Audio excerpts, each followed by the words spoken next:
भाषेच्या नावावर मारहाण करणं चुकीचं. मुख्यमंत्री देवेंद्र फडणवीसांचं वक्तव्य. भाषा येत नसेल तर व्यापाऱ्याची चूक काय?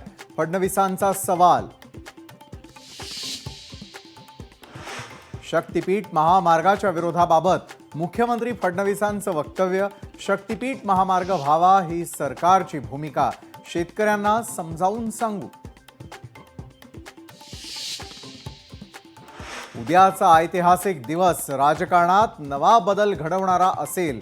विजयी मेळाव्याच्या पार्श्वभूमीवर खासदार संजय राऊतांचं विधान. मी मराठी शिकणार नाही, काय करायचं ते करा. सुशील केडियांनी राज ठाकरेंना डिवचलं. राज ठाकरेंना टॅग करत एक्सवर केली पोस्ट. कामरा आणि अंधारेंविरोधात हक्कभंग मंजूर. कॉमेडी शो मध्ये एकनाथ शिंदेंविरोधात केलेल्या कवितेसंदर्भात हक्कभंग. परभणीतील सोमनाथ सूर्यवंशी मृत्यू प्रकरण. संबंधित पोलिसांवर गुन्हे दाखल करण्याचे हायकोर्टाचे आदेश. छेड काढण्यास विरोध केल्यानं वडिलांना मारहाण.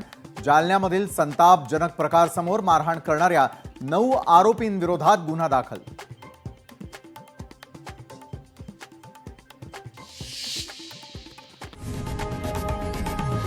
लोकशाही मराठी ऐका, पहा, जागरूक रहा.